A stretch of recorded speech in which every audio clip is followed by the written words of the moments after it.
Alrighty. Hello. Thank once again for joining us for another episode of the show, the Football Fan Zone. We do this every week, and we're here again to, sink our teeth into the football action that's just gone past this past week and this weekend as well.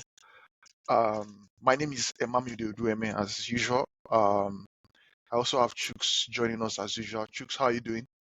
Oh man, I'm feeling nice right now. I won't say why yet, but I'm Yeah, I'm I I'm, think I, I'm I know why feeling you're very, feeling good. I'm feeling very good right now. That's fine. And we also have a special guest joining us today. Tunde Young is joining us today. He's going to be giving us some of his expert views and expert analysis on, you know, on football. Yes, expert views and analysis. Yes, I'm correct. Yes. Right. So let's get into it. Of course, let's start with the action we just saw some few hours ago. The FA Cup. Um, Manchester United are through to the semi-finals after defeating Liverpool at Old Trafford 4-3. We saw a game earlier today as well. Chelsea overcame Leicester City after a bit of a scare, 4-2.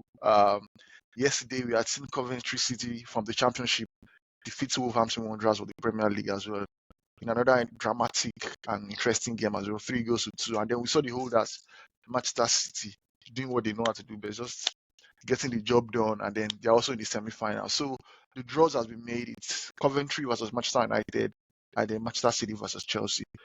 All right, so let me come to you, right? I don't know if you saw the Manchester United versus Liverpool game. I'm a Liverpool fan. I don't want to, to go first because I'm just going to be ranting and ranting. Let me just get your views on the game, and let me phrase the question this way, right? So from what you saw from the game, was it a bit of Liverpool throwing the game away, or Manchester United were just like they deserved to win the game? They did all they needed to do to win the game. What was your perspective today? Yeah. First of all, pleasure to be here. Thank you guys for having me. We'll be trying to get this done Thank for you a very while, much. so yeah, it's nice to finally get it done. The full disclosure, I did not watch the United Liverpool game, but by all accounts, I've missed an all time because I've been actually under the weather, so I was at the hospital at the time. So while the game was going on, Oh, so so I could sorry not about catch that. it. But I was able to check the highlights later, and it looked like I missed probably the best football game this season on paper from what the stats and from what the stats say. But United looked like they had the upper hand. They missed a lot of chances. They probably should have scored way more than they did. And but what do you expect from a team going United game? No control, just gongo football. We score, you score, and we tally it at the end of the 90 minutes and see who has more. That's how United play all the time. For Liverpool, I was just a little bit disappointed. I thought they would come in with a lot more confidence against a team that, like I said, had been not been having a great season. So I thought Liverpool were the favourites coming to this up, but they screwed it up. They screwed it up. I thought Jurgen Klopp's farewell tour would also be a massive motivation, the way it was against Chelsea. But I guess the secondary school kids can go back to school now. Eh? Isn't that what you guys told us? Wow. Okay, okay. Chooks, let me bring you in as well. Chooks. So I know you saw the game because you were dropping some messages on the group chat. Chooks, so what was your assessment of the game? I'll ask you the same question. Was it about Liverpool throwing the game away, or United were the better team and deserved to win the game? I mean, you guys played better. I guess the only point I wanted to make was last week. Me and Uzo told you Old Trafford is not a place you want to underestimate because that's one of the fixtures where, as you saw, they can be god awful, and Yeah. somehow, some way, they've gotten out of there with a win that they don't deserve.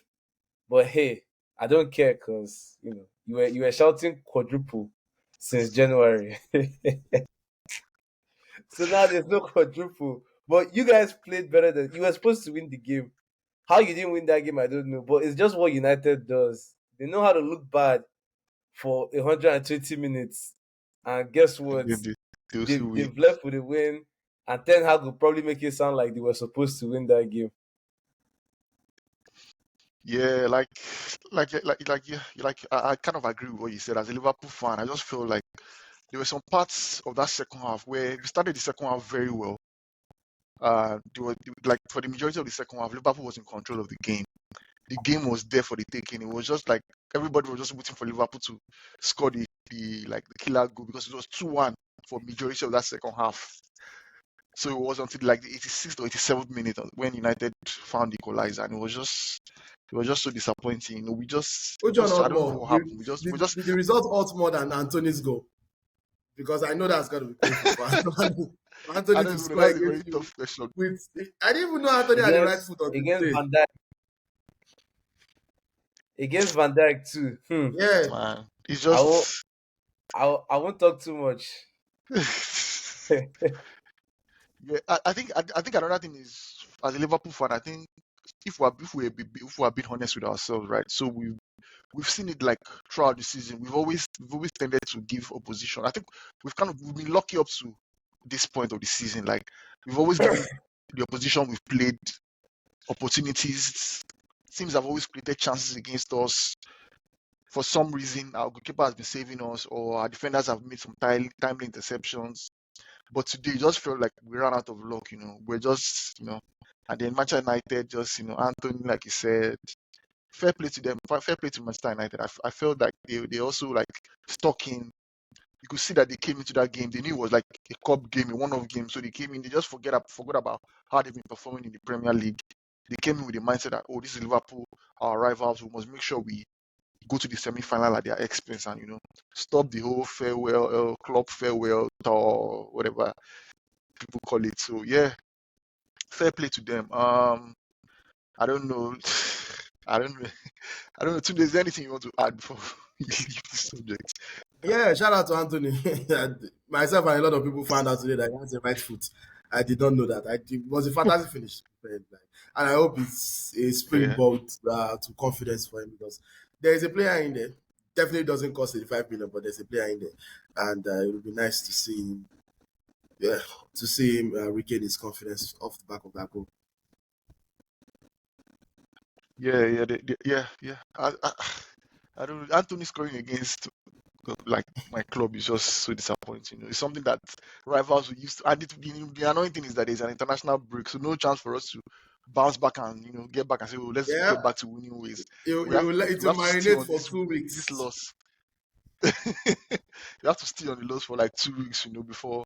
But anyways, for Liverpool, a positive thing for me is that fair play to the team as well. We've had some sort of adversity this season with injuries. The young boys that have come in have stepped up. They've done really well. Not forgetting that Manchester United had the whole week to prepare for this game. Liverpool were in action in midweek in the Europa League. So I'm not giving fatigue as an excuse, but going into 120 minutes in a quarterfinal of a cup game, of course, it's going to eventually take its toll on the players.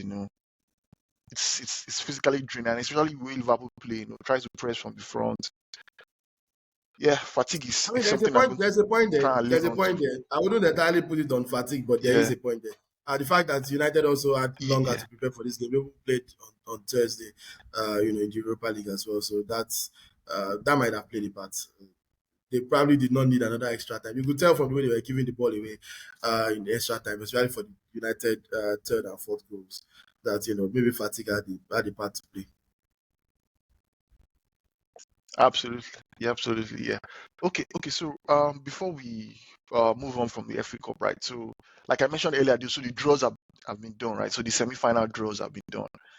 I can see Manchester United fans celebrating online, social media. Oh, Coventry. So that's like they're already in the final.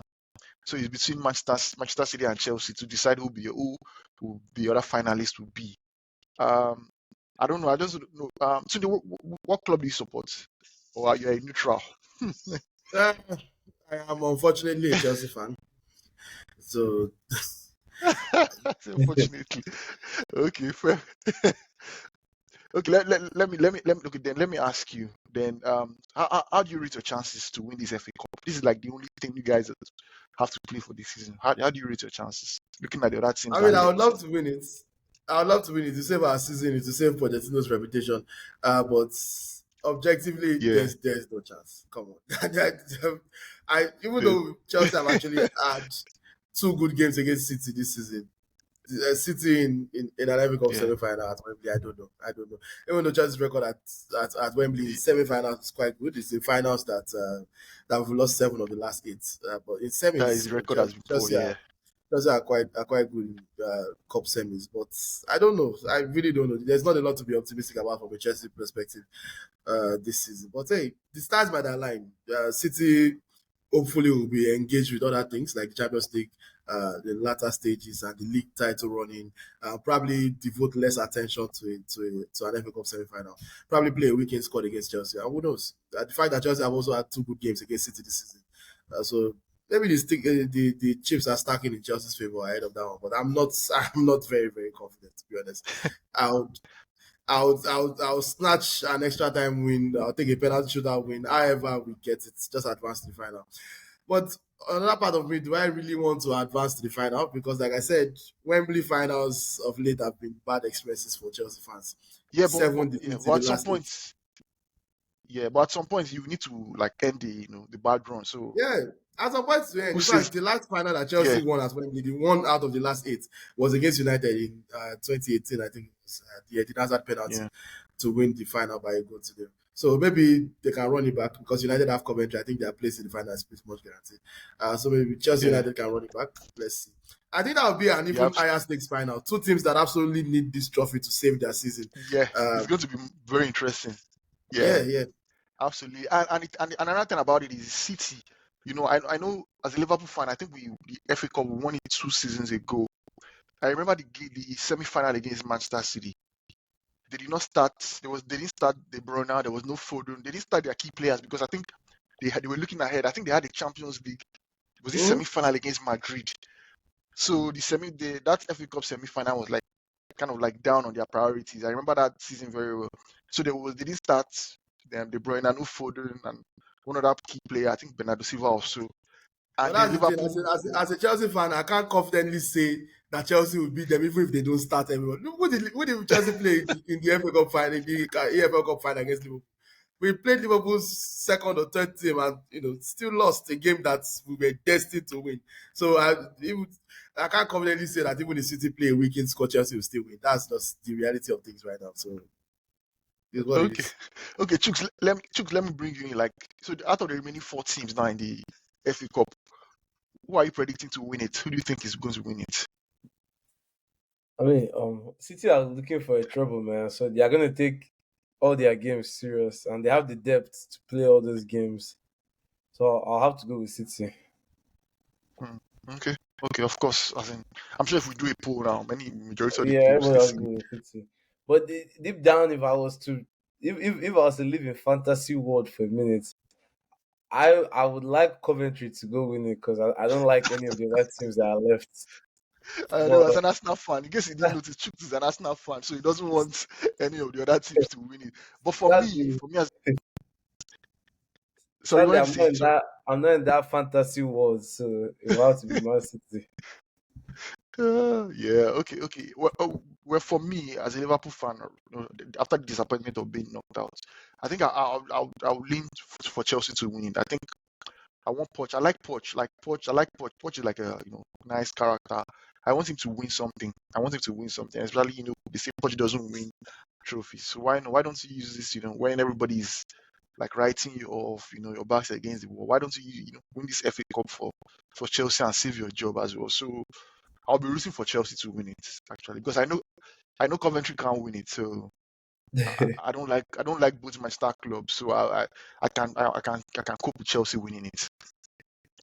Okay, that's it for the FA Cup. Let's now turn our attention to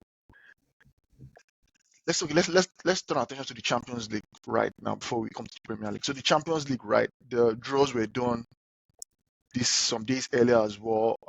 The quarterfinal draws were done. Arsenal is going to play Bayern Munich. Manchester City will be playing against who's Manchester City playing again? Madrid. Manchester City playing Madrid. Arsenal is going to Arsenal versus Bayern will play the winner of Manchester City Madrid, which is for me that looks like the more interesting side of the draw. And then the other side of the draw, you have PSG versus Barcelona, Atletico Madrid versus Dortmund. So Tunde, let me start with you again. As a neutral in this one, Chelsea's not in the Champions League, right? Looking at the ties, looking at the quarterfinal ties, right? Let's start with Arsenal Bayern. Like, what do you think? I know before you come in, let me put it out there, right? Right before, I think some episodes ago on our show, I said I saw Bayern beat Manchester United 4-3 in the group stage, and I felt Bayern were not that convincing. Like they've been there for the taking, and it has kind of played out throughout the season. If you look at the Bundesliga, I think they're like 10 points or even 13 points behind Leverkusen. That's to show you. And then if you look at the round of 16 fixture against Lazio, they lost the first leg 1-0, but fair play to them. They came back in the second leg and kind of like dismantled Lazio. So they are not that vintage Bayern of those years of 2012, 2013. You know, they are not that team. They are not even the team that won the Champions League some years ago with the former German manager. I've forgotten his name now. So what do you think? For me, I think Arsenal have a chance.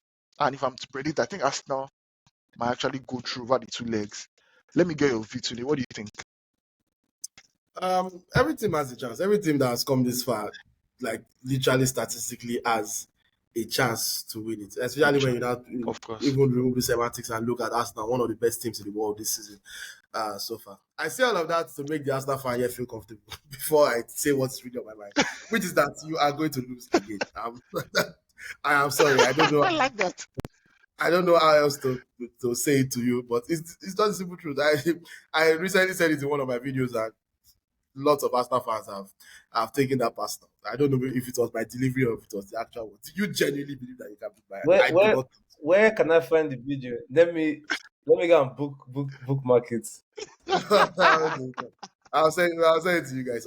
Anyway, but Okay, the thing with the Champions League, Go on. the thing with the Champions League is that league form really matters. Like, yes, it is good that Arsenal. It's good that Arsenal have been playing really, really well this season, and not just even the league, just generally. They're a good team. You can see what Arteta is doing. You can see how far they've come, the progress from last season, and whatnot. But I think the last round, we don't even need to go that far. They played against a Porto team that everybody thought on paper that they would dismantle home and away, and only got by the luck of the penalty. So, like, that should already tell you something, that the Champions League is beyond just how well you can play. It's about pedigree plays a lot. It plays a huge part, and it's not just pedigree in terms of like who has won. It's not the same set of players, obviously, but it's a case of how familiar your players are with that kind of high pressure situation. And I don't think this current Arsenal squad just has that many players who have been here before, and that might be a problem, especially against a team like Bayern, who just simply have that. When the game is tight, when the game is tight, when you have match each other tactically, you need that extra bit of quality, that extra bit of know-how, that extra bit of it's hard to put it into words, but as the Twitter people say, you have to have that dog in you, and I just don't think the Arsenal guys have it, at least not more than Bayern. Nice. I think you're coming from the view of pedigree. Yes, Arsenal don't really have pedigree in recent time in the Champions League, of course. So that can play a part. I know Chuks has a lot to say about this, but Chuks, before I come to you, let's welcome Uzo. Uzo is joining us. Uzo, are you sure we'll be able to hear you behind the mask? Let's see your face. Okay. That's what Fulham would do to a man. Okay, if in case you don't know, Uzo is a Tottenham fan, so I don't know. I'm sure he's talking between. I'm sure he's like, okay, let me banter Liverpool, but he knows that if he tries to banter Liverpool, we're going to remind him that he will be and can be Basi dunked on Tottenham. So Uzo, let's bring it in, right? We're not talking about the Premier League yet, so no, relax. We just spoke about the FA Cup before you joined us. We talked about the game we just saw, Manchester United versus Liverpool. Then we also talked about the remaining teams in the tournament. Who are we backing to win it? So let's get your point of view. What was your assessment of the game, Manchester United versus Liverpool, and who do you think out of the remaining 4 teams left will win the FA Cup?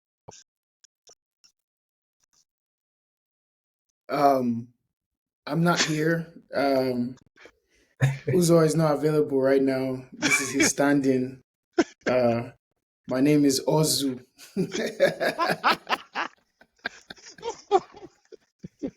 Oh my goodness. um, it was a good. Honestly, there's no joy in football for me this weekend, but it was a good FA Cup game. I think it was a classic. One of those classic FA Cup games, like we used to have with like Chelsea and Liverpool back in the day, like the 4-3s and the 5-4s. Just everybody just says, screw what the coach told you. We don't care about any shape or structure. Just it's just dog versus dog. And I think Liverpool fell for the class. This is what United do, right? When you play them, they just bring you down to their level. They bring you down to their level. They make the game stinky, and then all of a sudden you just think, "Oh, we've won. These guys didn't come to play." And before you know it, boom, boom, boom, they're Exactly. taking That's what what happened. because they thrive in that kind of chaos. Because again, they have no structure within them. So I wasn't surprised that. Let me take off these stupid glasses. I wasn't surprised that they were able to kind of like salvage. The commentators kept saying it throughout the game. They were like, "Oh, Liverpool is playing with fire here. They're being too casual in their attacks. They're not taking their chances to kill off this game. They're in control. Whoop de woo." You just knew it was going to come back to bite them in the butt. And of all people, for Anthony to pop up and put the dagger in the heart of United's greatest rivals, you couldn't script a better script. And of course, Rashford getting his redemption, and Ahmad, the guy who has been, begging for his chance, who finally got an opportunity. Someone that doesn't even have Man United in his bio on Instagram, dunked on Liverpool and took off his shirt. You can't script it any better. Pius, there's one thing I told you. I told you this sport doesn't love a fairy tale ending. It doesn't care about any of those love stories and butterflies in your belly. On a normal day, Klopp will go in there, get the job done, go to Wembley, right off into the sunset with his quadruple. But um, the sport doesn't care. The sport doesn't love anybody. You love it; it doesn't love you back. And Klopp got the just desserts for his team playing around. And I mean, it's poetic justice. I think they were too casual. They didn't take the game serious enough. They had a chance to kill off the game and pass the ball around for 20 minutes. They didn't do that. Got bit in the butt. So as far as the last four teams left, obviously, from a neutral perspective, I want Coventry City to do the impossible. Go Coventry. Let's set a record. Let's break history. I don't want any of these guys to have anything to celebrate at the end of the season. But if we're being honest, I think we're going to have a replay of last year's final. And honestly, I don't think that City will win it again. I don't know because people last year's final was kind of like a little trickier than we expected. It was 2-1. It wasn't comfortable. It wasn't like a straight City win. But Yeah. again, with City having the experience of already doing the treble, I can back them in the final. But I think it's going to be City United in the final, and I think I'm just edging City. I'm just edging City to repeat as FA Cup champions. Interesting. Interesting. Firstly, I know you just joined us. Chooks also kind of like, echoed your sentiment as well. He wants Coventry City to win the FA Cup. Come on. I need to go find out their nickname so I can start doing come on you Well, Coventry City. Yeah. but for me, I think, of course, for me, I think it's going to be a Chelsea United final. I think Chelsea has something for me in that semi-final. I think it's going to be a Chelsea United final. But anyway, that's still a long way to come. We'll still, talk about that when the time comes. Okay, Uzo. Also, we're also talking about the Champions League. Sorry, before I bring in Chooks, we're talking about the Champions League. Like the draws have been done for the quarterfinals, and then we started with Arsenal Bayern, right? So I think you joined when Tunde was talking about how he doesn't see any way Arsenal is going to win because of their lack of pedigree in the tournament. He also referenced their round of 16 game against Porto and how they just, used penalties to go over the line. For you as a Tottenham fan, of course, I'm sure you're going to be rooting for Bayern. But objectively, how do you see it going? For me, I've said that I see Arsenal going through. I don't know. What do you think? So we can't hear Yeah, you. you're muted. You muted yourself. Yeah, sorry. For me, I think Arsenal are the better team, right? They're the better team. They're in better form.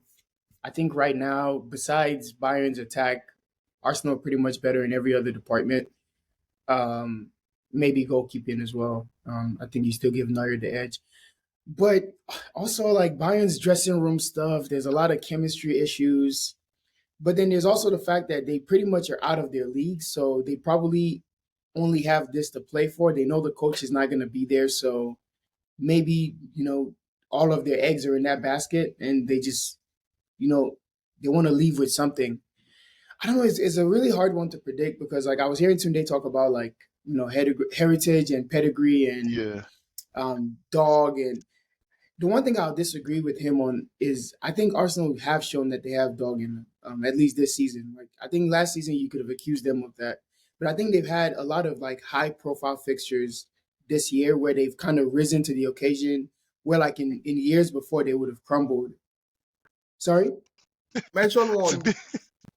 just one. I think the Liverpool game at the Emirates when if they would have lost that Liverpool game, right, we all admit they would have been completely out of the title race. They were 5 points behind, a chance to go Yeah, 8 points clear.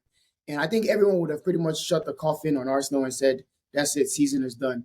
And again, they won that game in dominant fashion. The way they came out with no fear.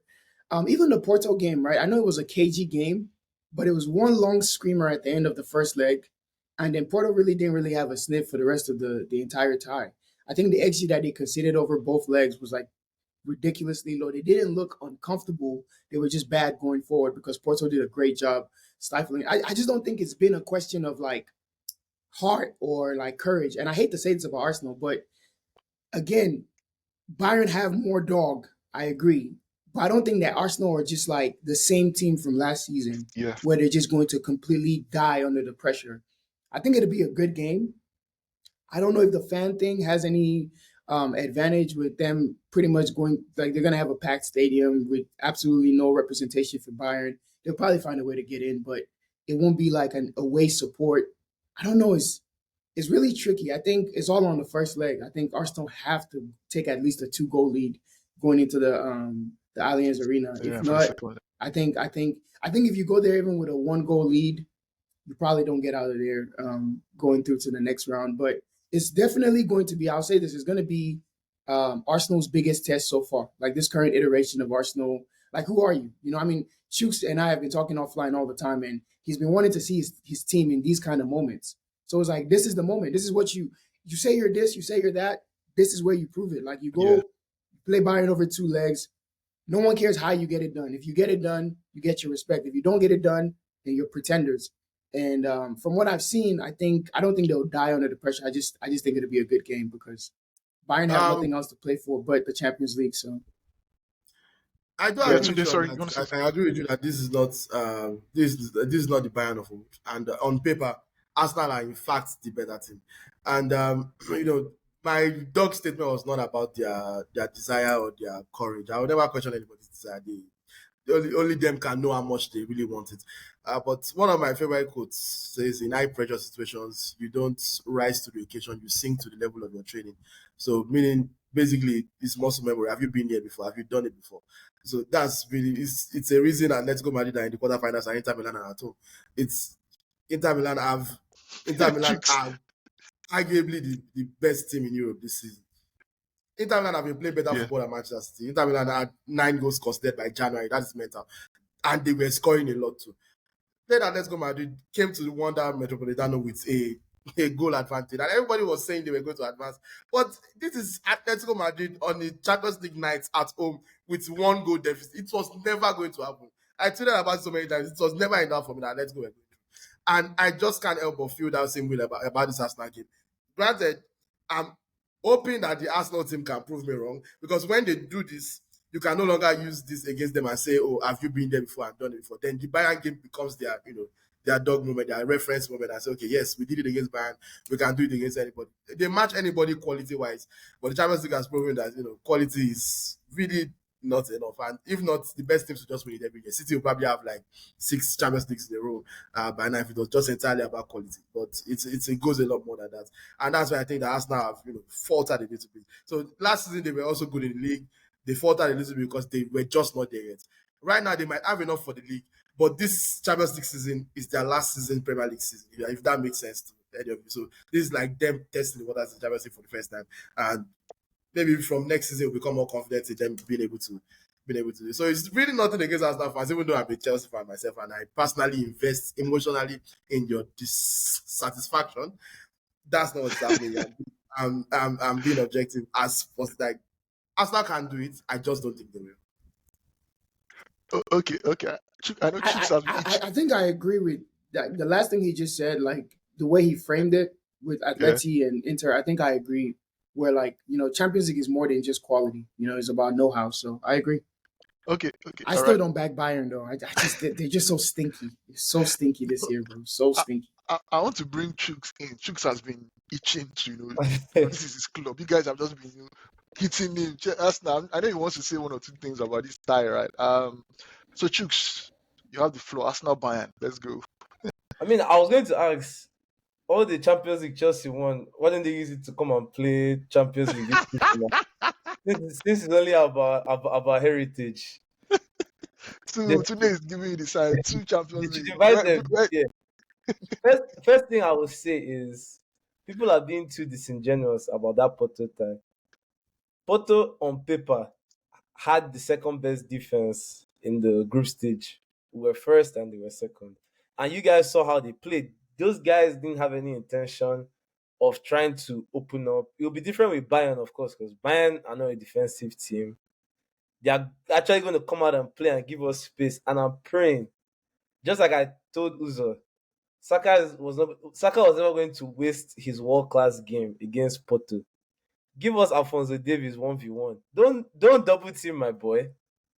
That's what I want to see. Give me Alphonso Davies 1v1. Give me Upamecano. Martinelli is fit. Guys, and it's something Chelsea fans, United fans, all of them do it subconsciously. Even Liverpool fans, they still feel like this is 2016 Arsenal. Like we're carrying Monreal and Koscielny to Allianz Arena to go hold 5. This is a whole different team. Like I'm looking at our attack. Like I'm looking at the midfield too. Like who in Bayern's midfield can chat to Declan Rice? Oh yeah. Joshua I like that. Joshua, please stop. I'll leave this podcast, please. Let's know what we're saying. Joshua Kimmich is not chatting to Declan Rice. He's not chatting to he can chat to Jorginho maybe, not Declan Rice. Who is chatting to Odegaard? Who in Bayern's defense is chatting to Saliba and Gabriel? That first leg is going to be 60,000 pure Reds, pure Arsenal Reds. And the only thing I will agree with is if we want to win this tie, we have to win the first leg by more than 1 goal.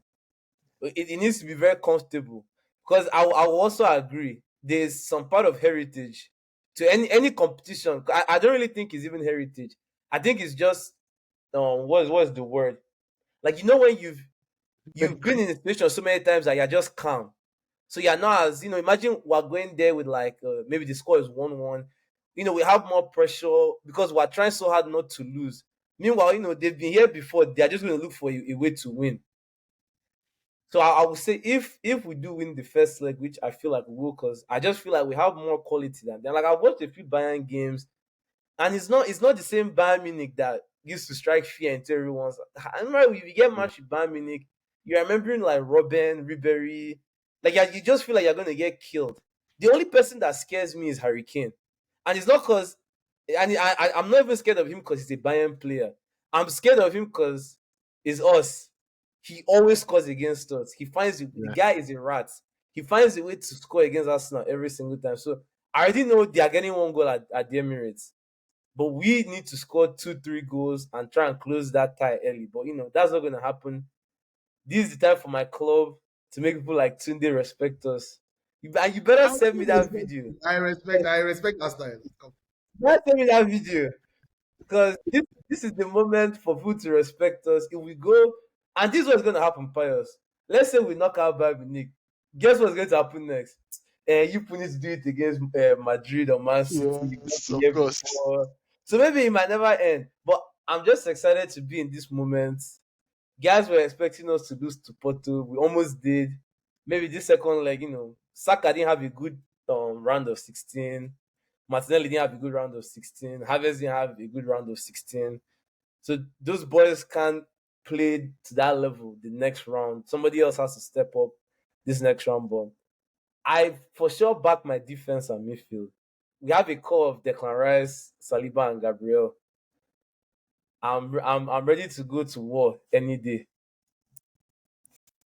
There's a Okay. narrative I want to correct All right. All right. from Chooks and other Arsenal fans. If you can hear me real quick.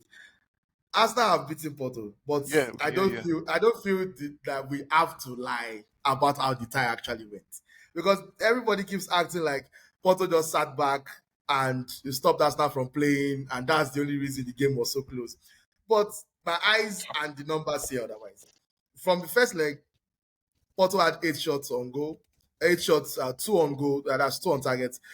They had an XG of 1.19 to Arsenal 0.42. Arsenal didn't have a single shot on target in the first leg. So who was the defensive team in that regard? And you tell me. Galeno missed the sitter. That first leg could have But ended. we had almost 70% possession. Come on. 70% possession. We all know possession is they legit whatever you not. do with it. Yeah, I mean, yeah, true. But we held the ball. They caught us on the counter a few times. Come on. The boy is If not dominant. you really used your eye and you not go to go.com, you will know Dominant. that Watch the game. that And I know should that have that scored in the first half. He missed literally a wide open net. He hit the bar from literally in front of goal, and then he scored the much other chance before the game ended. So that could have made the tie completely different. And even the Emirates game that lots of people are talking like Arsenal dominated.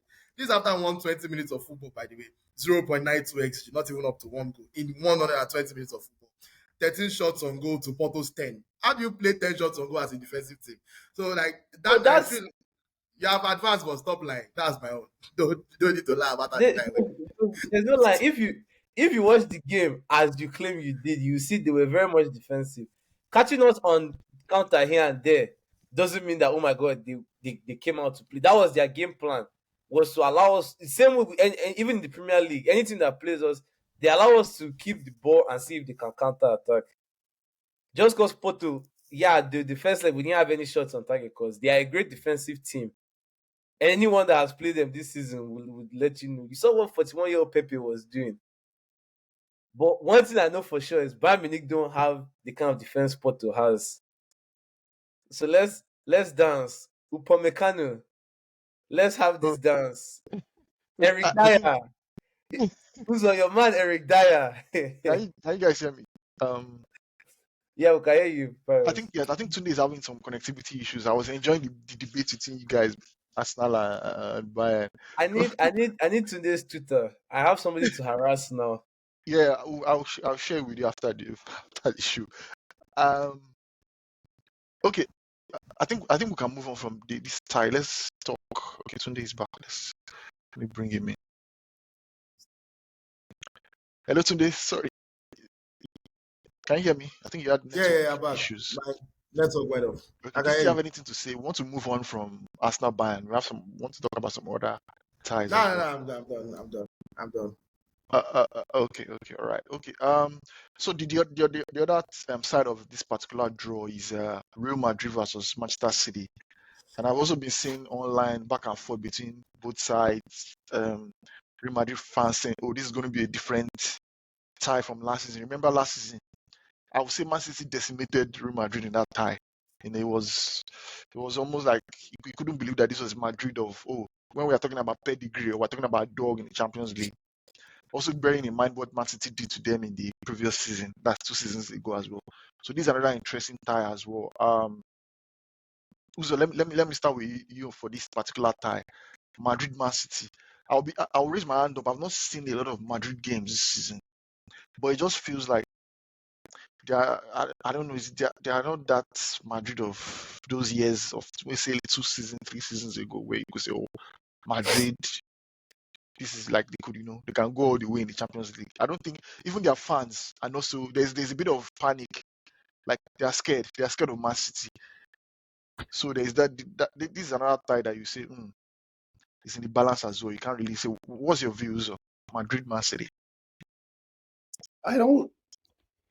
This is such a popular thing. I always wonder if people watch other leagues or like care to follow other teams. Such a popular thing that I've been hearing all season. Oh, Yeah. but this isn't the Madrid of old. We've lost one game, one league game all season. One league game all season to Atletico at the start of the season. They haven't lost. Why? How are they not a? There's some myth that they're not doing well because they're Madrid and they have these highs. They're walking the league. They had a title deciding 6-pointer with the newcomers Girona. They beat them blue black. I truly do not understand where this myth of Madrid being on their knees or weakened is coming from. This is a team that was playing without a recognized center back for almost 2 months, smacking teams. I think two of their goalkeepers went down. At a point, they were even playing Tunde's guy, Kepa. And you already know if you're playing a guy like Kepa in goal, you're already playing shots one. And they were still winning games. So I don't know, this myth that, oh, Real Madrid are on the way down or they're waiting on Mbappe to come save them. This is a team that, right, granted, they got whitewashed at the Etihad last season, but City can do that to anybody. And we've seen that when you play a team that often, like sometimes it just doesn't break your way. And that was kind of City finally getting over their Champions League woes. It was scripted for them to win, and they were deserved winners. But I think that Madrid now is even better than the Madrid from that season before. We saw what Jude Bellingham did against City with Dortmund. That Dortmund tie versus City last season was not a straightforward tie, right? You saw Bellingham give them problems on the counter. So now you add that Bellingham to a Real Madrid team who has given this City team problems in the past, and I don't think it's going to be a straightforward tie at all. Do I back City to win and go through? Of course, because I think now that they've overcome those jitters and that like naivety that they've always struggled with in the Champions League, like I think now you can look at them as a true juggernaut when you're going into a matchup with them. But I don't think that it's some weird mismatch as people have been trying to pretend that it is. Real Madrid are absolutely having a dominant season. They've only lost one game in their league all season, and it was to Atletico, and they lost to Atletico in the cup. I don't think they've had many embarrassing moments. I think even in the Champions League group stages and going through the knockout stages, they had moments, right, where they looked, I'll say, a little vulnerable against what was it, Leipzig? But Yeah. Leipzig are they're a gung ho team. They're gonna go for it. They've got Openda and they've got Javi Simons. Like they're not a pushover by any stretch of the imagination. But I think you still saw Real Madrid be professional, be mature, show their heritage, show their know-how, their all of the dog things that Tunde was talking about with Bayern. If you think Bayern have dog in this tournament, guess who the original dogs are? Guess who the tournament? You know how in the NBA there's an NBA logo of Jerry West. If there was a Champions League logo, the Real Madrid crest would be the logo. So when it comes to dog, like Real Madrid are up there with anybody, and I don't understand why everyone's panicky and pretending that they're having some kind of terrible season. If you're looking for someone having a bad season, a fallen giant, go look at United, go look at Chelsea, go look at AC Milan. Stop looking at Madrid. They're okay. They're doing fine. They're okay. I think it's going to be a good tie, and I think whoever wins that tie is going to be my favorite to win the entire tournament. Wow. That's a bold call. Okay. I mean, I would say like they were everybody's co-favorites, right? Real Madrid and City. Everyone was saying Real City, yeah, front runners, so, favorites. So yeah. I think whoever wins that tie obviously becomes the far and out favorites. Fair point. Before I bring, I'm going to bring Tunde in, right, to next to talk about this. But before I bring Tunde in, for me, I'm predicting like an Arsenal Man City semi-final. And as a Liverpool fan, with those two teams also going for the Premier League title, that would be a dream tie for me as well. I want them to go for it, in the semi-final of the Champions League. Let them have something to think about. So Arsenal Man City for me is what I'm predicting for the semi-final, and that's what I want. Tunde, let me bring you in, right? So Madrid Man City, right? So you've heard what Uza said. Madrid is they're the poster boys of the Champions League. So do you think they will? Uzo said Man City, he thinks Man City will go through. What do you think? I I agree with him completely. I don't think Madrid are having a bad season by any stretch of the imagination. I think Madrid are victims of their own very, very high standards. So when people complain about Madrid's season or clubs like Barcelona, they are not talking about mere mortals like us, Chelsea and Tottenham fans. Like they are used to a certain level of excellence that that we cannot even comprehend. So like let's just leave it at that. But I think it also stems from the fact that people are looking at Madrid's situation from the lens of how bad they expected their season to be. Bear in mind, Madrid came into the season, immediately lost their goalkeeper Courtois to an ACL injury. Lost Eder Militao to an ACL injury. Lost Karim Benzema to Saudi Arabia money, and did not replace him. My tired. They inquired about signing Kai Havertz, but Arsenal took that problem off our hands, and they just went decided to run dog the season and entirely change their shape. It's Real Madrid. They don't have a specific style of play. They are not taking taka. They are not total football. They are just a team that knows how to get it done. As Uzo said, they are the ultimate dogs. Like they get it done regardless of.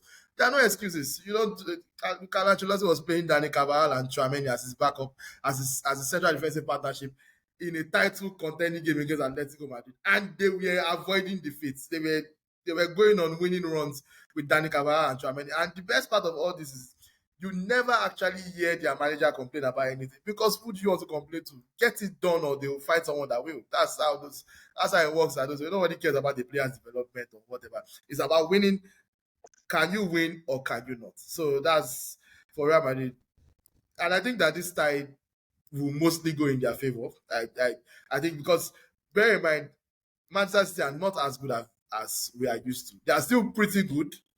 In fact, they are still definitely top 3 teams in Europe, without a doubt, but not as good as or as untouchable. They played Chelsea twice and did not win. That's a criminal offense in my opinion. Don't play Chelsea twice without a win. That's wrong.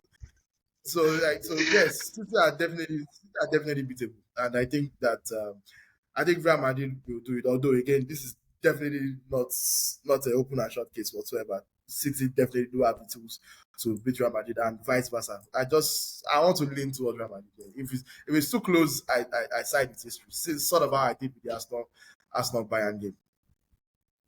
Okay, fair enough. Chooks, that's not fun. If you get through your tie with Bayern, you're going to be facing either of one of those teams. As an Arsenal fan, who would you rather prefer? So for one, there's no correct answer here because both teams are massive hurdles to jump. No, which team do you think Arsenal will find their chances against? There's nothing like. Hear me out. I honestly think we have a better chance at beating Madrid than we have at beating City. Wow. To be honest, you're part of those people that have been on Twitter and say, "Give me Madrid." No, because it's Madrid. Give me Madrid. Let me land Okay. first. Okay, land. It's not because Madrid will be easier to beat. Have you seen our record versus Man City? Our record versus Man City is disgusting. And the last thing I want to do is to play Guardiola 4 times in one season. It's just someone that knows our manager, has two of our worst players in this team are Man City, ex-Man City players. The guy is already familiar with the grounds. Like it's just one of those games where I don't see how, barring a miracle, or maybe if we pull what Tottenham and Liverpool did the year they went to the final, where you just go and you destroy City like 4 goals. But it's a different side. I just feel like at the Emirates we have a chance to beat Madrid more than we have a chance to beat Man City. Because Man City is more familiar with us than Madrid. That's just my own logic. I don't think any of the fixtures are going to be easy. Wow. But I would. It's just like one of those things where imagine, when you were younger, right? If you have a brother, your brother knows all your moves. If they tell you, okay, fight your brother or fight somebody else, you will pick the other person because you don't want to go fight someone that knows your strengths, he knows your weaknesses. He has played you so many times to know how to But beat that not you. work in your And guess favor, though. what? It doesn't. It doesn't because do you know what's also annoying about playing Man City? Their players are not scared of our stadium. You think De Bruyne is going to wake up for that semi-final and have and be flustered? At least maybe for like 5 minutes we can make Jude shake. Who knows? But I That's know I know those City boys are gonna. I'm very sure they'll be happier to play us down than Bayern. So I I personally would want Madrid to win that time. And also, another thing too that's also nice about it is it honestly sounds better to be like, yeah, Madrid kicked us out of the Champions League than Man City knocking us out and going on to win another treble. Nah, I'm rooting Hala Madrid. I have a Madrid jersey hanging. I'll be wearing it the day they play. Hala Madrid. I'm supporting Madrid fully because I'd rather go out. I'd rather go to the Bernabeu and go to that rubbish Etihad for a semi-final. Nobody Champions League wants to go there. semi-final. Yeah, To me, you want to see I'd rather Bukayo goes to the Bernabeu and does salsa. Bukayo Bernabeu headlines. Please, please, please respect us. That's what we want to. We don't want to go to the Etihad. Nobody cares about those dead guys. Please, I okay. To hope me, they lose. you want to say one or two things about this. I saw you kind of like. I mean, yes, to your final point, yes. If you don't want to lose to City on your way out of the Champions League, I get that. But to the point of, Real Madrid players being enamored by the Emirates, there's absolutely no chance that I mean, that's going to happen. 5 minutes. Like, okay, 1 minute. Meet me in the middle, Tunde.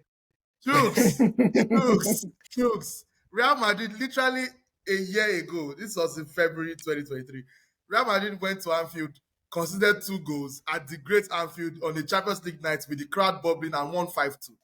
Came back from 2 I goals mean, now to win at but Anfield. for It is but, not every but for starts. for 15 minutes, Pius was in the moon. Do you know what is funny? Ask, you can ask Uzo. I'm all for euphoria. Imagine they tell me, oh, Saka is going to dunk 2 quick goals and Madrid will win 5-0. I will sign it in blood. Yeah, fine, no problem. Let's get our videos, let's get our clicks. Is Madrid I know Pius was in the moon when Nunes scored that flick. I know you were sleeping. You I thought was, it was over. yeah, I was in cloud nine and I was brought back to earth after the As game. much as I would love for Arsenal for you to get your wish and Arsenal get absolutely embarrassed home and away by Real Madrid, I actually think that a tie against Man City is Arsenal's best chance because as much as all the points you made are valid about them knowing all about Arsenal, there's nothing else to learn. It can also work in your favor. It goes both ways. The devil, as they say. So There's also that thing of like a team cannot beat you so many times in a row. Like after a while, it's just like at some point you have to win. and they've won this season. They've beaten them. I don't know why it's acting like they've not beaten Man City this season. I mean, They've beaten them twice. You, They've beaten them twice Yeah, actually. they beat them but twice. So, okay. Let's actually forget the results.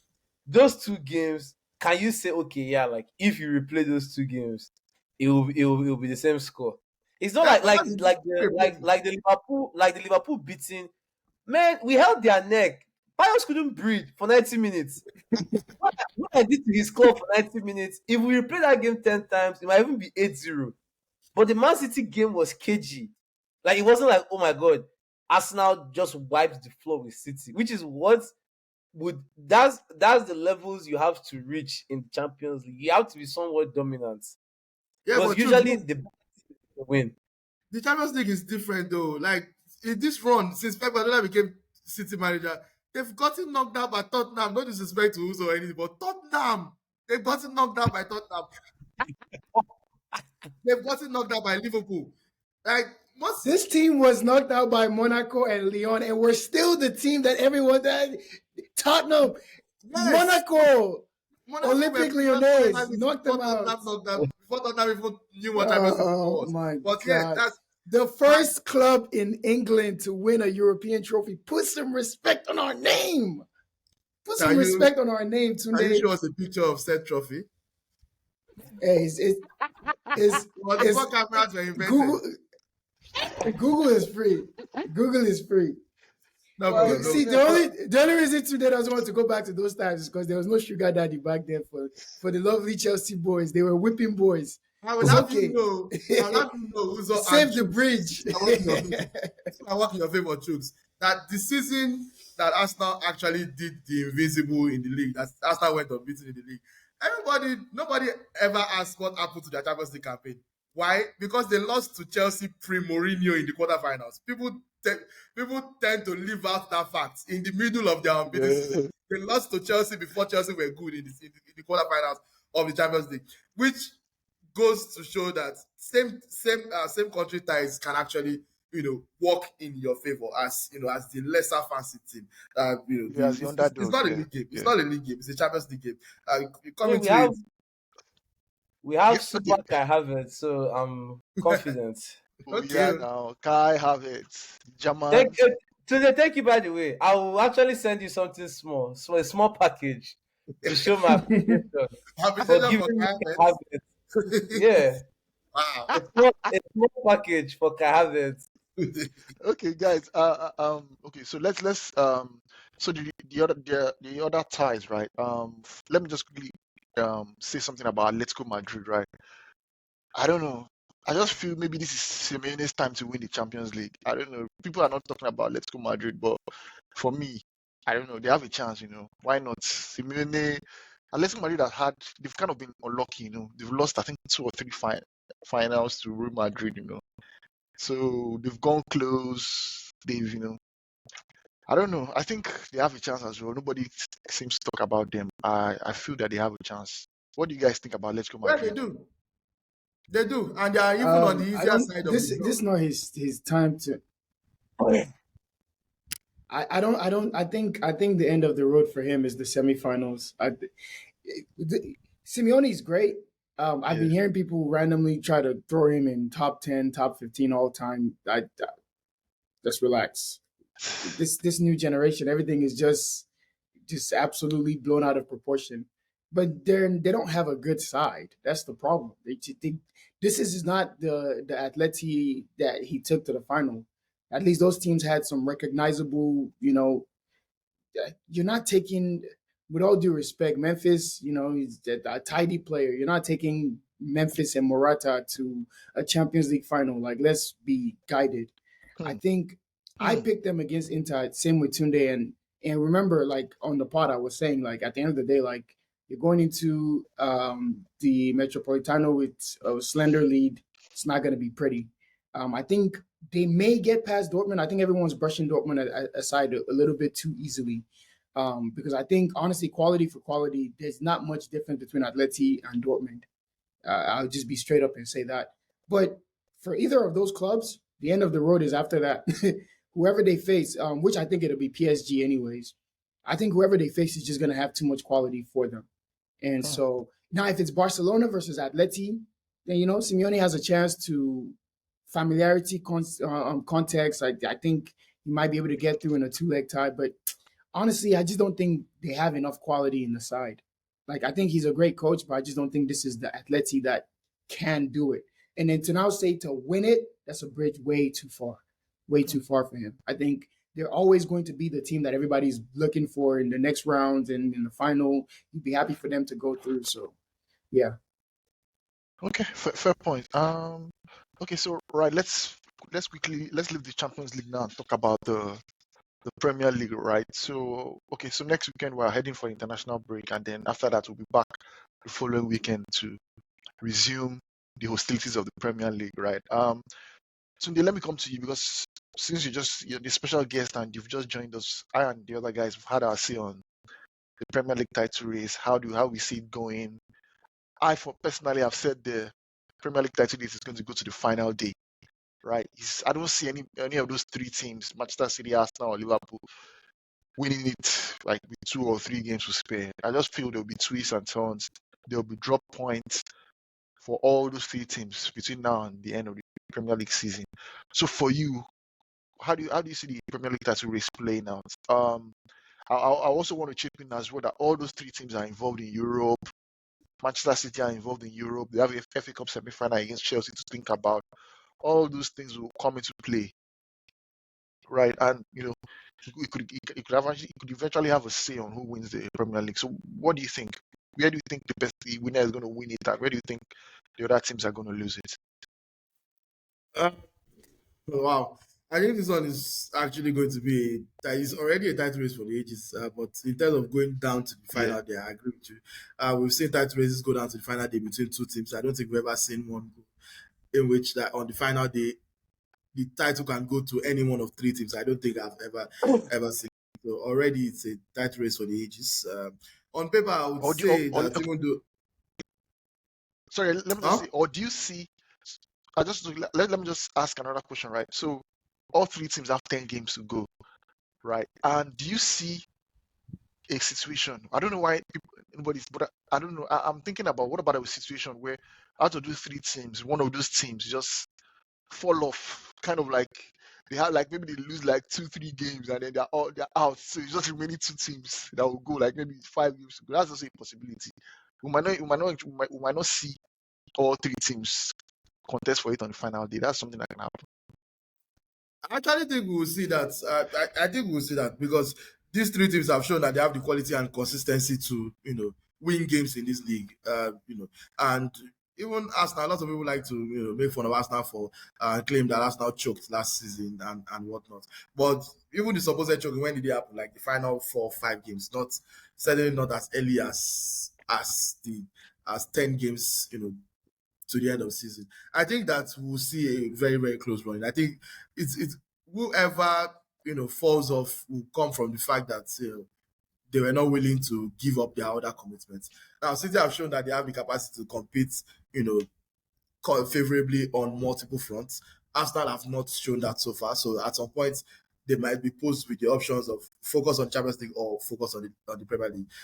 Liverpool has been there, done that, competed on multiple. Liverpool almost won the quadruple like in 2021, but ended up only winning the FA Cup the final and the FA Cup final, lost the league on the final day and lost the Champions League final. That is an all-time season. They played over 60 games. That is an incredible feat. So the fact that they've been there and done that, they've been able to compete on multiple fronts. It takes a large squad and it takes ability to instill, the same mentality across the squad because the quality is never going to be the same. Harvey Elliott will never play as well as Salah, but can Harvey Elliott have the same mentality coming into a game? And Liverpool showed that with the FA Cup final win against Chelsea earlier this season. So yeah, I do think that Liverpool and City can go all the way.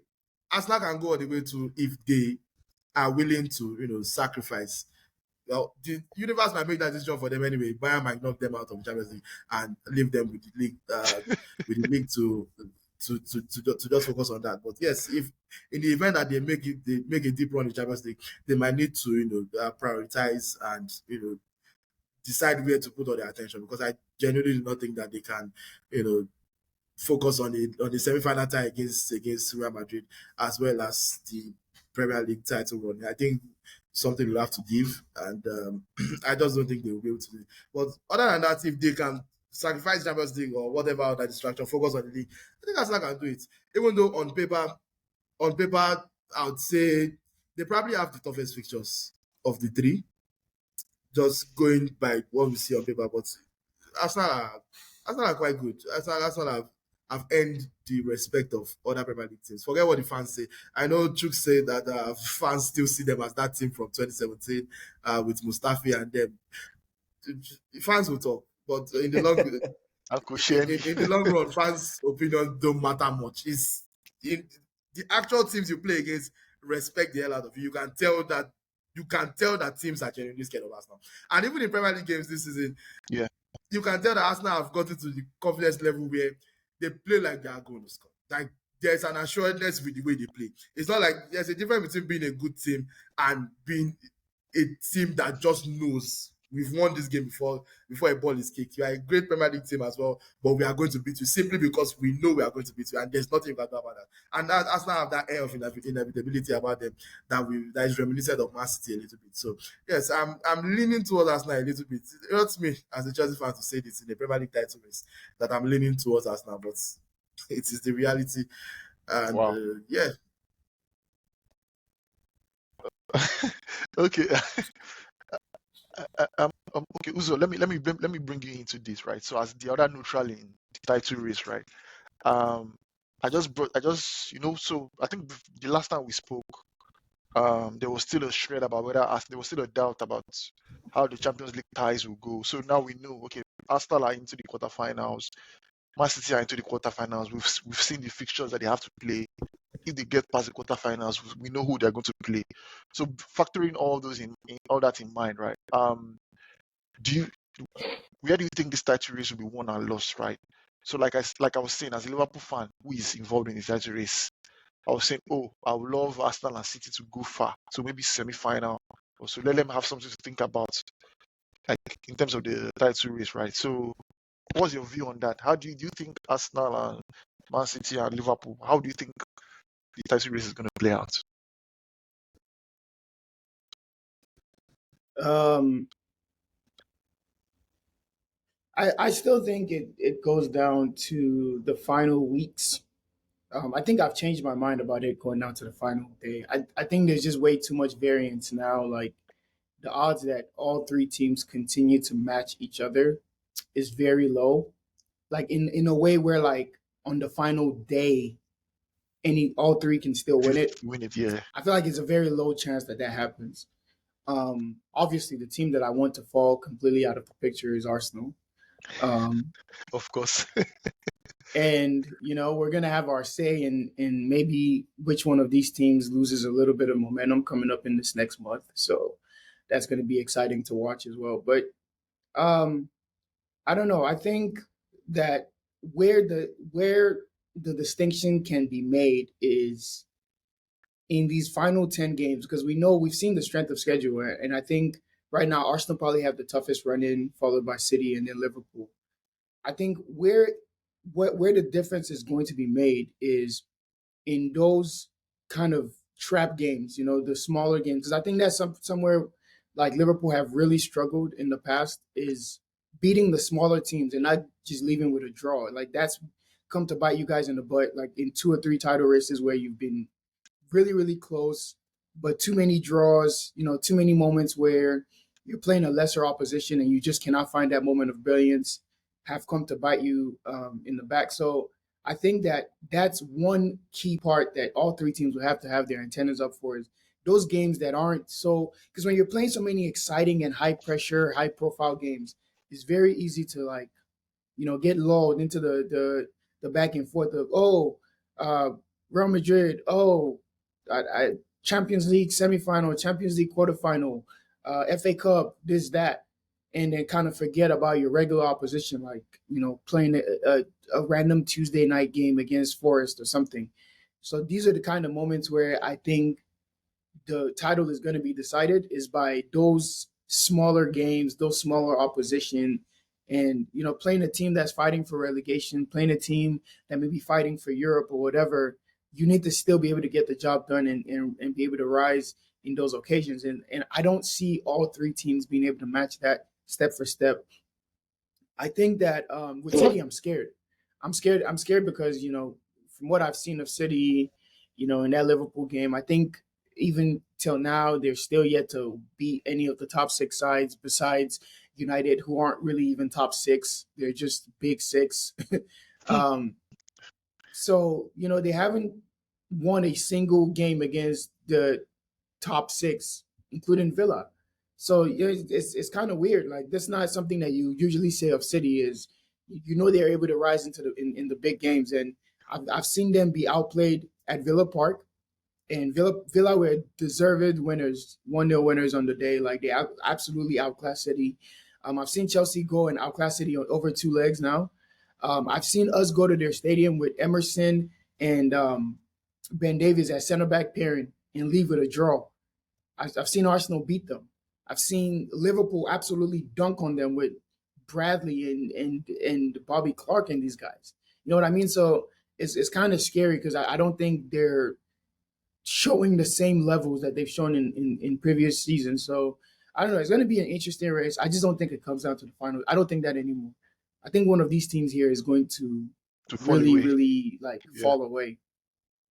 And I Yeah, think it'll be because of like some very, very poor results. Like, I mean, we've seen like some teams kind of flirt with it, right? We saw Arsenal kind of stumble against Brentford and needed a last minute win. We saw Liverpool leave it literally until the final kick of the ball against Nottingham Forest. Forest. Yeah, We've even seen City, have struggles in games against Brentford, games against Bournemouth. So it's listen, whoever cracks under the pressure first, I think is going to completely fall out of it because it's just right now it's way too high stakes. It's three teams. You have to be looking like kind of like to your left and to your right. So I don't know. We'll see.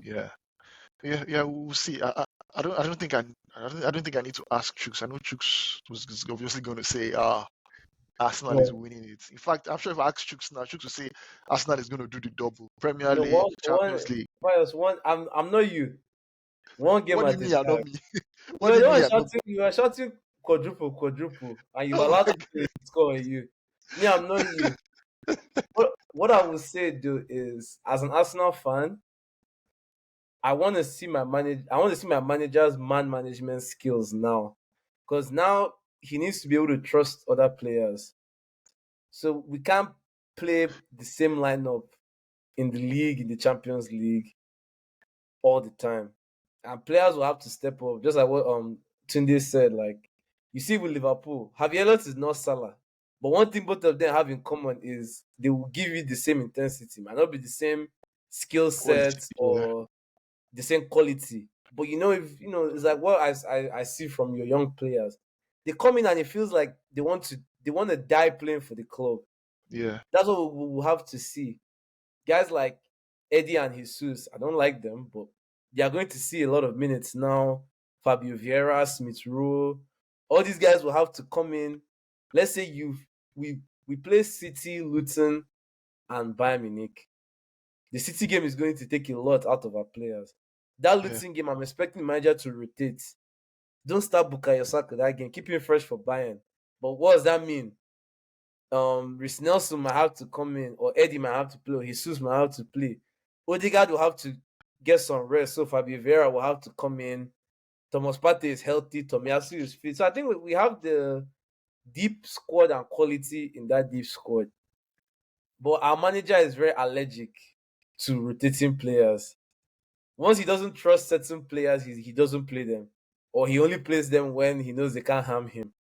So I think now this running is going to show his own quality because we know Klopp and Pep. Klopp especially is never scared of rotating players. yeah, Pep too. Pep didn't start Diaz against you guys. He didn't play. That was probably his maybe not his best defender, but that's their captain in some games. They are starting centre back and he didn't play him.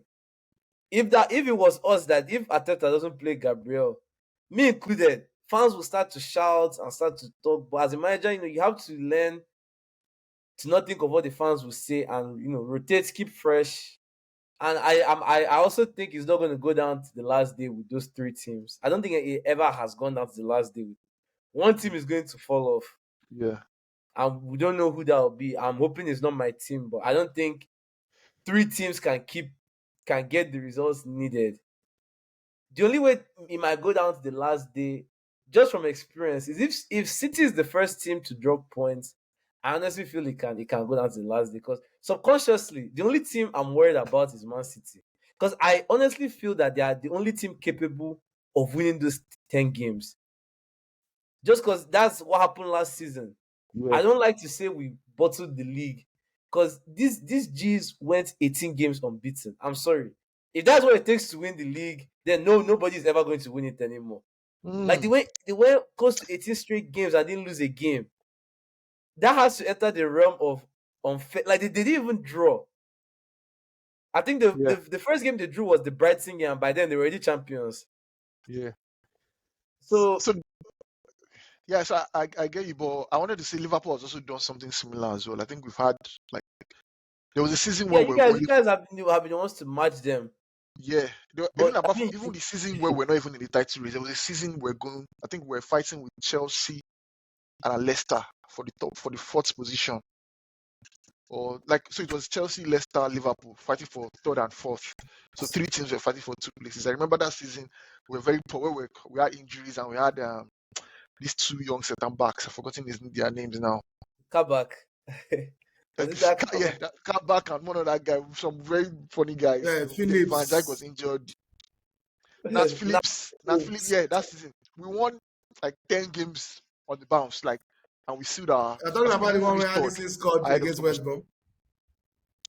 Exactly. Where Alisson scored the last winner against West Brom as well. So if you're talking about that, Liverpool also have that in them. And another thing that I would say might go for us is we're also welcoming back our injured players after the international break. Klopp mentioned that Diogo Jota, what's his name now?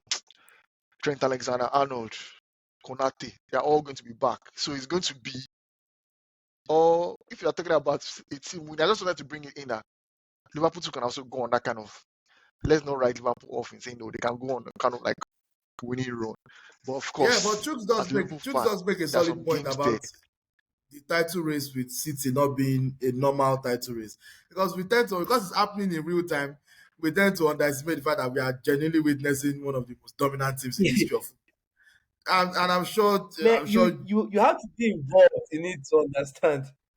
I'm Like, sure the you Liverpool literally have fan to here can be relate more than you, involved Chooks. in it. Because Liverpool have No, I mean, you can. 97-point season and still finish second. You know what it is to finish second with 97 points? 97. Literally lose one game When the Manchester entire United season. won the Premier League with 75 points. Liverpool lost So, one yeah, game the yeah, entire so- season, had 97 points, and finished second to City that lost 4 times. That is crazy. I understand. I don't know how you still do it, to be honest. At this point, I will have lost my mind. 97 Nah, points, it's points, finish second. it's something They had it's something crazy. 99 to eventually win the league. It's something crazy. If time permits, Pius, let me tell a very quick story about last season. So last season, right, we had beaten United, the 3-2 against United. I was so excited. Do you know what I did? I went to StubHub and I got a ticket to go watch. Because in my head, I'm thinking, okay, we're going to win every game. I'm going to leave the league against Chelsea. So what do? I bought a ticket to go watch Arsenal versus Chelsea at the Emirates. Because in my head, I'm like, okay, we're going to win the league here. I bought that ticket and we kept winning games.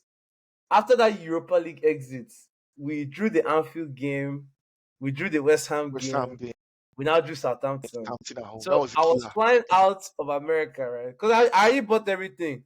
So I was flying out of America the day we played City. And my flight, like I was going to fly to Chicago first. So my flight to Chicago was during the City game. So by the time I took off, the game had started. So throughout the whole flight, this particular flight had no Wi-Fi, no nothing. So I couldn't keep up with the game. So I'm in the flight, like I couldn't drink water, nothing. I couldn't sleep. I was just thinking to myself, what is happening right now? I'm thinking, okay, maybe it's 1-1, maybe Haaland scored and maybe Saka has. As I landed, when my phone connected, all I felt was so much vibration. I was like, yeah, Arsenal has done it to me. My phone just kept buzzing. And I looked down and it is 3-0. Then I finally connect, and when I connected, what do I see? Haaland scoring the fourth goal with his hair loose and he's running around.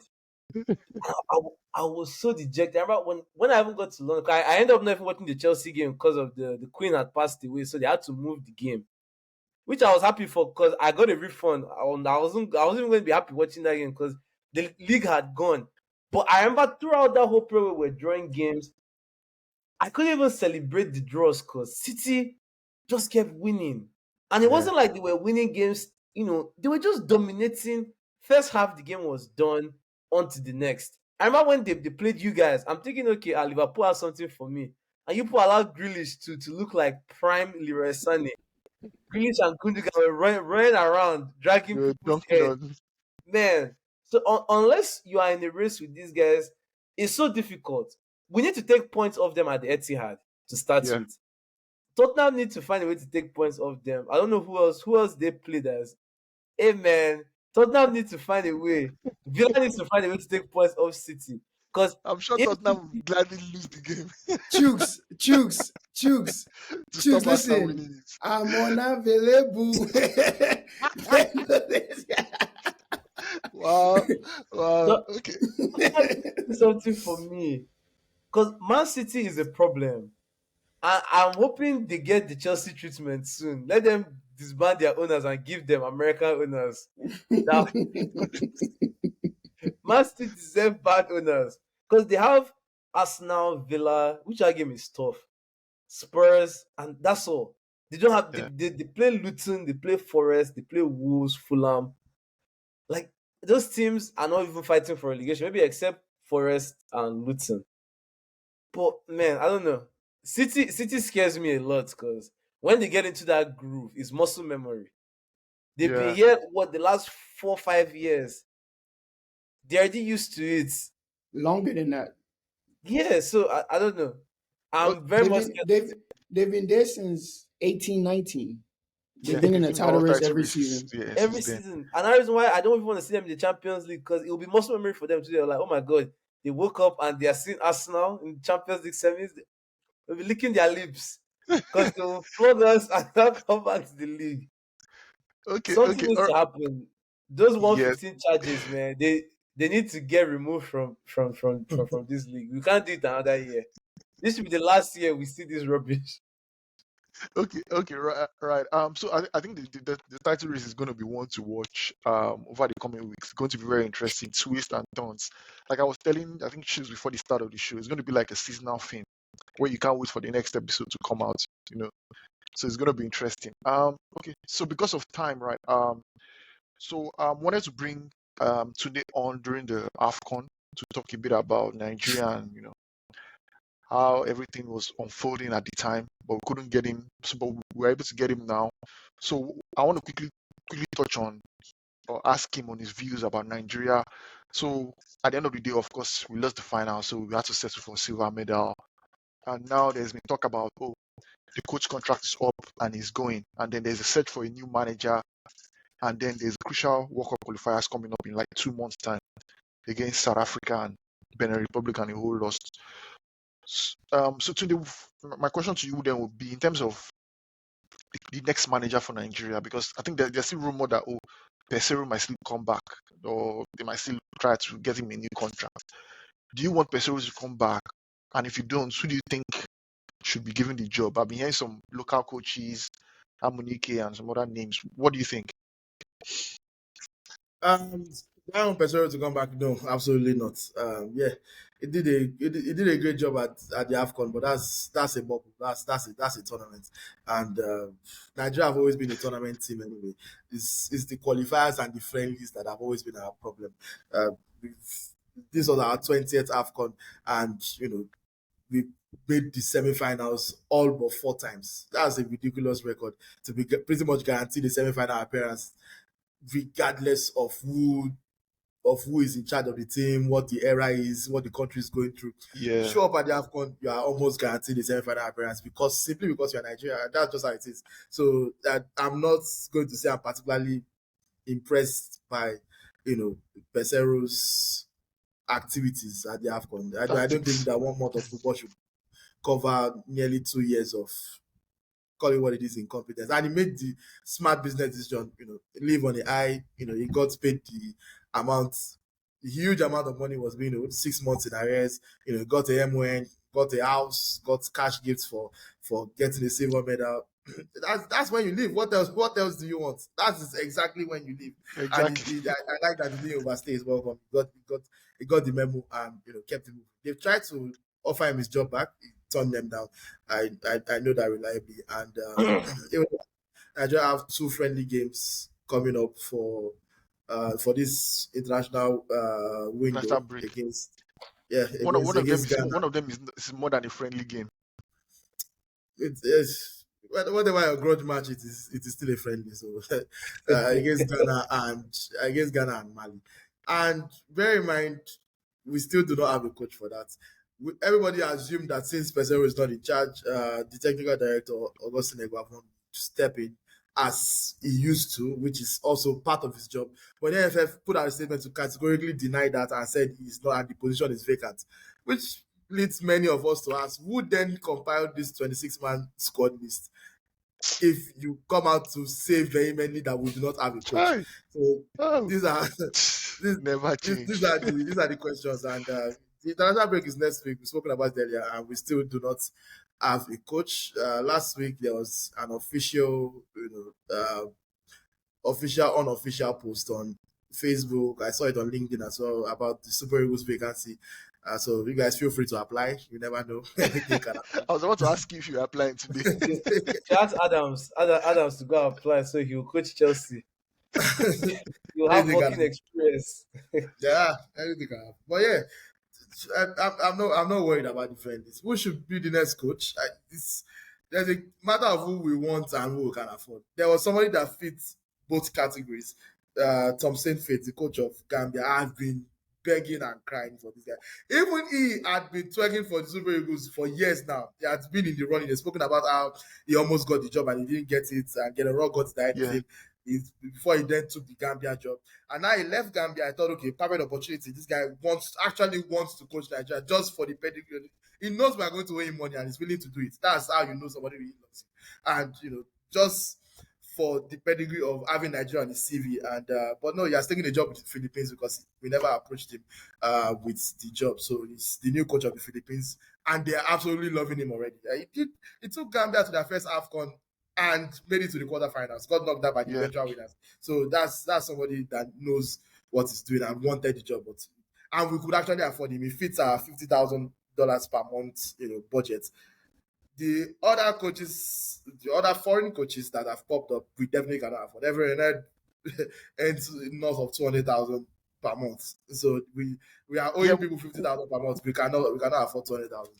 So that leaves us the option of the local or Nigerian coaches. The Emmanuel Amunike. What about the other South African? I also like him. I don't know why Nigeria doesn't. Mosimane. The other guy, Peter Mosimane is the highest paid coach in the history of African football. Wow. That's hustling backwards, bro. Nobody is leaving Alagli to come and coach Nigeria, bro. He's getting paid in dollars weekly. It's not going to come and be letting us owe him. Come on, but he can. I'm sure he can. I'm sure he can lower his wage expectation. The guy, and the guy wants to coach Nigeria. There's lowering and taking a hit because you care about the team is dropping from 300 to 250, 200, not from 300 to 50,000. That's just a reckless financial decision. I don't think it's good. Tunde, you have to remember, Pius is a Liverpool supporter. They don't pay anybody over there. He thinks people just work for free. There's all those Scouts guys. All those Scouts guys who run around for club for 20K. Yeah, don't be so. That's it. So basically, we can only afford Nigerians at the moment, or another obscure foreign manager. So, and that's not a bad thing actually, because Emmanuel Amunike has been on the cusp of this job for a long time, and I actually think he should get it. I think they should give him. I actually like him. I think they should give him the job. But it goes beyond tactics. You also have to consider, the blend with the team. They should give it to Amokachi, man, after his commentary job. Please. At least they can get him off commentary and I don't have to hear him again. That man, they also, he might find a way to do both. Don't underestimate. Running commentary from the sidelines. Please, I don't want to look at you, please. Okay. I don't want to. It's entertaining to listen to, but I don't want him to kind of my team. Finidi George is one of the assistant coaches, and I know reliably that a lot of the players, in fact, Finidi George, they have a good relationship with him. Current coach of Enyimba, current MPFL champion, he won the league, the Nigerian league the last time around with Enyimba. So, and a lot of players have warmed up to him. He's been working as Pesero's assistant for almost 2 years now. So he's someone that doesn't need any introduction. But I don't know where we stand on his tactical now. So I guess you have to give him the job to find out. As it stands, Nigeria we don't really have lots of options. That's the long and short of what I'm saying. So the next hire is going to be uninspiring. Prepare yourself for it. It is going to be uninspiring, and you just have to hope for the best, basically. So those are the options. Other options I don't even want to dignify by calling their names, because Samson Siasia is about to finish a 5-year worldwide football ban, and it's been linked to the job. It's basically, we are going to wait for someone that has been banned by FIFA to hand him the keys to the national team. That's where we are right now. So yes, it's it's a financial hold. They are managers, but we just cannot afford them. That's the simple truth. The top managers, at least, it would have been nice if we could get one of the top managers to build on the momentum we have from the AFCON and whatnot. But yeah, so we have to look inward. And it's not always a bad thing to look inward. Look at what Ivory Coast are doing with MSFA, who they appointed mid-tournament. So, ours might work out somewhere in that region as well. Who knows? Okay, fair point. The bottom line is that Nigeria just has to navigate those World Cup qualifiers in June and find themselves in America come 2026. That is non-negotiable. We need to qualify for. I'm not confident. Let me know that I'm not confident about that, but we have to be patriotic. I was telling them on the pod two or three episodes ago when we spoke about that, the qualifiers. If Japa is not a reason for these boys to try, then honestly we might be completely finished. If you cannot risk it all for the chance to Japa, then I don't know what other incentive you can give people to play. If you don't qualify for the next World Cup, I'm completely washing my hands. This is a chance for you to come here and not go back. I don't know what else. I don't know what else you can be looking for. I don't know why international superstars there. That's what I said. Remove all those Iwobi guys. Go and bring sons of the soil. People that can better their lives. People that will die on the line for the cause. Yeah, bring it. Waiting concern Iwobi and Atlanta. Give somebody that his family will benefit from this for generations to come. Not somebody that already has it all. Seriously, I think this is the one World Cup, right, where we can't afford to fuck about. Yeah. Like, we have to be here because I think this is going to be one of those World Cups where it's like a turning point in terms of international football. I think they're already thinking of expanding the pool. I don't know if that's going to be in effect in 2026. Yeah, it is. But so it's already in effect. So this is already a historical World Cup in and of itself. That's why we have 9 teams qualifying from Africa instead of the regular 5. Africa, yes, 9 teams for the first time. We have 9 teams. Because it's been expanded. There's no excuses. Please get it done. Well, and honestly, I think whoever we hire, right, I'm going to be inspired if it's a local or a former player. Like I like hearing names like Finidi George and Emmanuel Amunike. Like, yeah. I think I see the national team differently. I don't want some tactician or some whiz or some popular motivator. Just give me somebody that understands what it feels like to either play for Nigeria or to support Super Eagles. That's it. Yeah. Because if you understand it, we're already halfway to. I get you. Do you know Guardiola? That guy carried us to Nations Cup and did rubbish. I don't want any tactics. Bring someone that has heart. That's all I care about. Okay, yeah. I think Nigeria will squeeze in and qualify for the World Cup. Bearing in mind that the slots for Africa. Pius, please don't jinx us. This is what you always do. But don't think or wish anything for Nigeria. Only think for Liverpool, please. Don't think for us. Tunde, if you don't know, Pius jinx is one of the worst jinx. Once he says he thinks something will happen, it won't happen. I'm about to agree with you because I don't think it will happen. Because even though the slots have increased from 5 to 9, the qualification process does not. So it is still one team qualifying per group. Before it used to be one team per group. Then the 10 teams that finish top of their groups will then face each other to determine who the 5 that are going to the World Cup are. So right now you still have to top it. If you don't top your group, sorry, you are out. So basically, it's not that there's no longer an elimination matchup. No, I think there's the playoff for runners up. I think the best 3 or 4 runner-ups or something like that. There's a playoff round. It is not a CAF. It is not a CAF playoff. It is like a worldwide, wild card spot. You can't rely on that. It basically depends on. It's not just. So you still play teams from other continents. We might go and face some of those top European teams that don't get so in. You still have to face. For that one, you have to play teams from other continents. A tournament kind of qualifiers where they will not be all of you that finish runner up. You can't rely on that one at all. Oceania. You can't rely on that at all. But right now, all you need to know for everything in Africa is top your group and you are at the World Cup, and that is looking quite difficult for Nigeria because we started bad. We'll be fine. They won't give us a European team. We'll play maybe New Zealand or Kitts and Nevis or Haiti, something like that. So I think we'll get there eventually. I'm confident. I'm not jinxing anything. Oh God! Once he adds confidence, that's it. It's okay. We'll see them in 2030. All right. 2030 we'll be there. Okay, I think this is where we have to call the show to a halt. Uzo, I'm sorry, we couldn't touch on Tottenham because of time. Are you thanking me? Are you happy? Are you happy? That's how it should be. That's how it should be. We don't talk about certain teams. No Chelsea, no Tottenham. Let's talk about the relevant teams. I like that. All right. Tunde, thanks for taking out time to join us. We really Thank appreciate you you guys for having coming. me. It was fun. It was fun. Absolutely. Let's do it some other time again. When we knock out Bayern, bring today here. I'll have. I'll happily come back and eat my words. Although that's not going to happen, but I'll happily come back and eat my words. All right. Tunde, I just need one thing from you. Just beat Arsenal. That's all I need. I don't need you guys to do anything. Beat Arsenal. Chelsea That's at the it. Emirates. Us Londoners cannot allow these guys to do what I think they want to do this season. Please, All right, don't guys. allow I'm Chelsea I'm to stopping do the the recording now. podcast.